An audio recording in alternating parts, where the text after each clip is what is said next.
Nehemiah 1. Nehemiah prays for his people.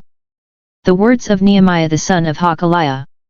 Now it happened in the month of Kislev, in the 20th year, as I was in Susa the capital, that Hanani, one of my brethren, came with certain men out of Judah, and I asked them concerning the Jews that survived, who had escaped exile, and concerning Jerusalem.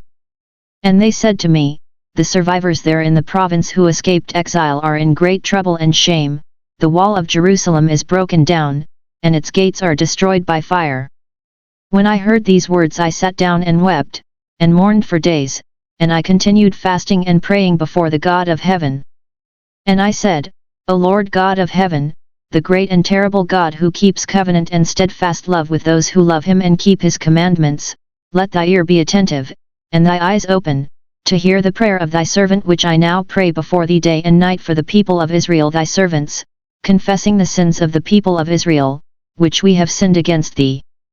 Yet, I and my father's house have sinned.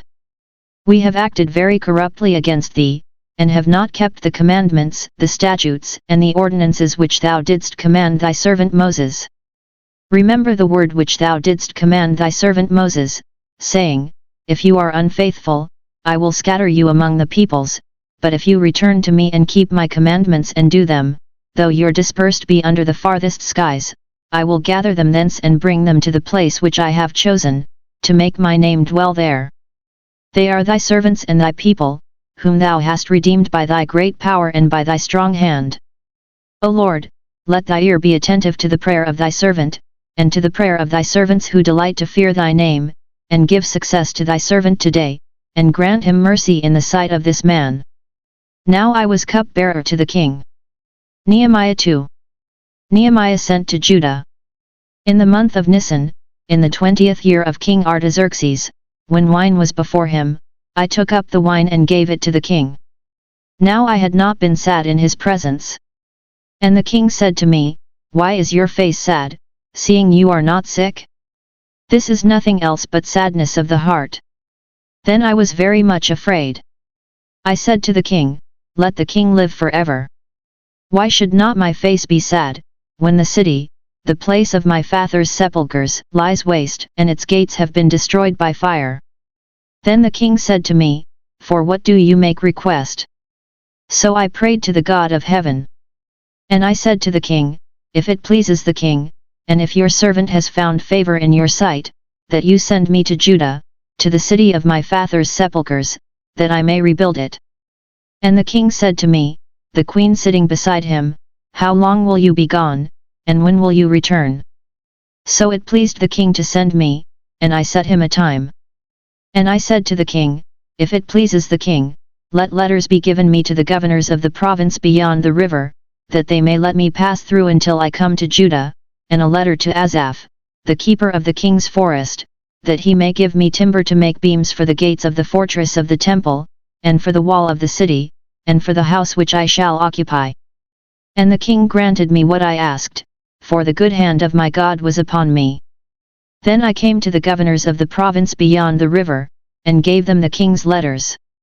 Now the king had sent with me officers of the army and horsemen.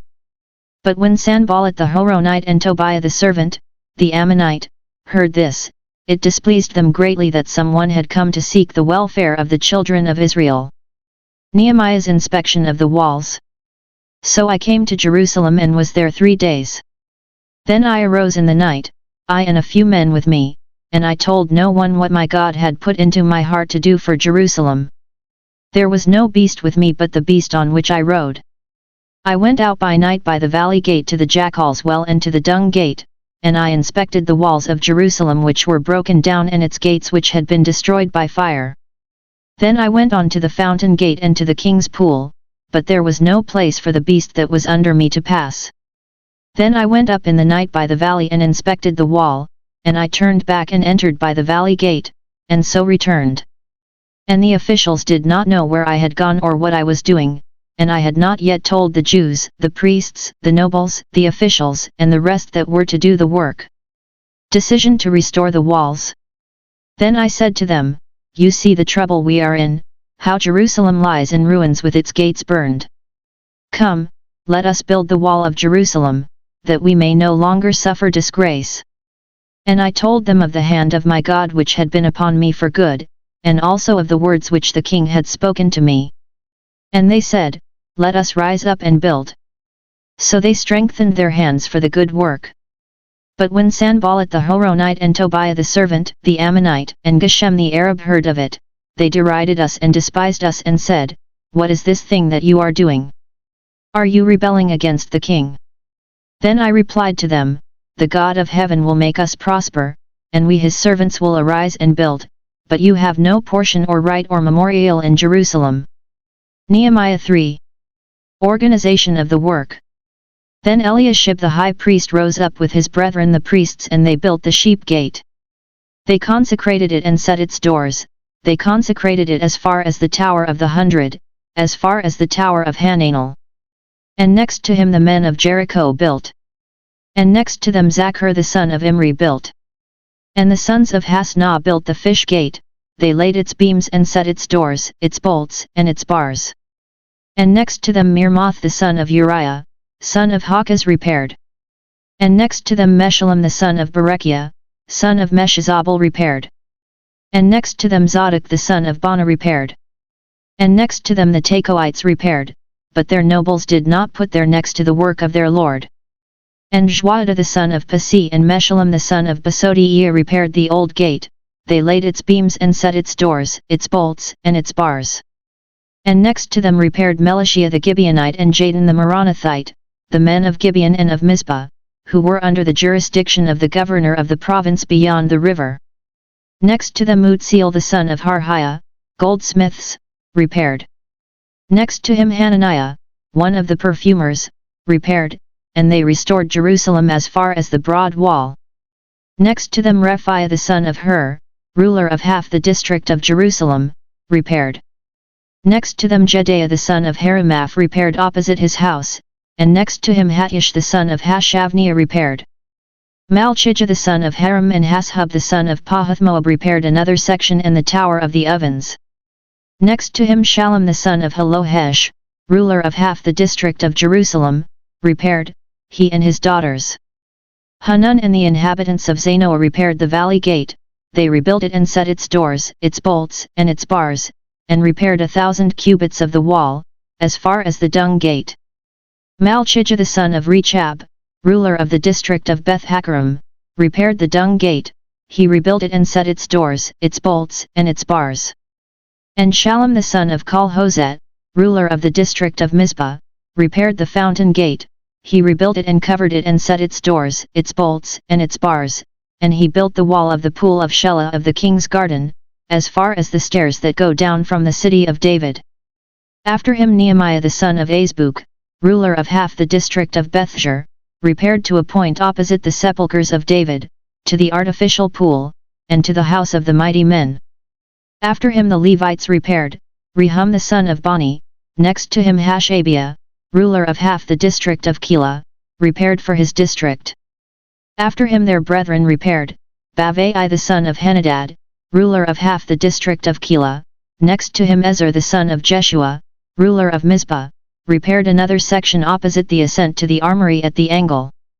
After him Barak the son of Zabai repaired another section from the angle to the door of the house of Eliashib the high priest. After him Mirmoth the son of Uriah, son of Hakaz repaired another section from the door of the house of Eliashib to the end of the house of Eliashib. After him the priests, the men of the plain, repaired. After them Benjamin and Hashub repaired opposite their house. After them Azariah the son of Maaseiah, son of Ananiah repaired beside his own house. After him Binwi the son of Henadad repaired another section, from the house of Azariah to the angle and to the corner. Palal the son of Ozai repaired opposite the angle and the tower projecting from the upper house of the king at the court of the guard. After him Pedaiah the son of Parash and the temple servants living on Ophel repaired to a point opposite the water gate on the east and the projecting tower. After him the Tekoites repaired another section opposite the great projecting tower as far as the wall of Ophel. Above the horse gate the priests repaired, each one opposite his own house. After them Zadok the son of Immer repaired opposite his own house. After him Shemaiah the son of Shechaniah, the keeper of the east gate, repaired. After him Hananiah the son of Shelemiah and Hanun the sixth son of Zalaph repaired another section. After him Meshullam the son of Berechiah repaired opposite his chamber. After him Malchijah, one of the goldsmiths, repaired as far as the house of the temple servants and of the merchants, opposite the muster gate, and to the upper chamber of the corner. And between the upper chamber of the corner and the sheep gate the goldsmiths and the merchants repaired. Nehemiah 4. Hostile plots thwarted. Now when Sanballat heard that we were building the wall, he was angry and greatly enraged, and he ridiculed the Jews. And he said in the presence of his brethren and of the army of Samaria, "What are these feeble Jews doing? Will they restore things? Will they sacrifice? Will they finish up in a day? Will they revive the stones out of the heaps of rubbish, and burned ones at that?" Tobiah the Ammonite was by him, and he said, "Yes, what they are building, if a fox goes up on it he will break down their stone wall. Hear, O our God, for we are despised, turn back their taunt upon their own heads, and give them up to be plundered in a land where they are captives. Do not cover their guilt, and let not their sin be blotted out from thy sight, for they have provoked thee to anger before the builders." So we built the wall, and all the wall was joined together to half its height. For the people had a mind to work. But when Sanballat and Tobiah and the Arabs and the Ammonites and the Ashdodites heard that the repairing of the walls of Jerusalem was going forward and that the breaches were beginning to be closed, they were very angry, and they all plotted together to come and fight against Jerusalem and to cause confusion in it. And we prayed to our God, and set a guard as a protection against them day and night. But Judah said, "The strength of the burden bearers is failing, and there is much rubbish, we are not able to work on the wall." And our enemies said, "They will not know or see till we come into the midst of them and kill them and stop the work." When the Jews who lived by them came, they said to us 10 times, "From all the places where they live they will come up against us."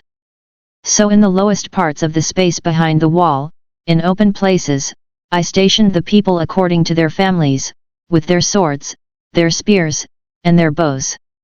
And I looked, and arose, and said to the nobles and to the officials and to the rest of the people, "Do not be afraid of them. Remember the Lord, who is great and terrible, and fight for your brethren, your sons, your daughters, your wives, and your homes." When our enemies heard that it was known to us and that God had frustrated their plan, we all returned to the wall, each to his work. From that day on, half of my servants worked on construction, and half held the spears, shields, bows, and coats of mail, and the leaders stood behind all the house of Judah, who were building on the wall. Those who carried burdens were laden in such a way that each with one hand labored on the work and with the other held his weapon. And each of the builders had his sword girded at his side while he built. The man who sounded the trumpet was beside me.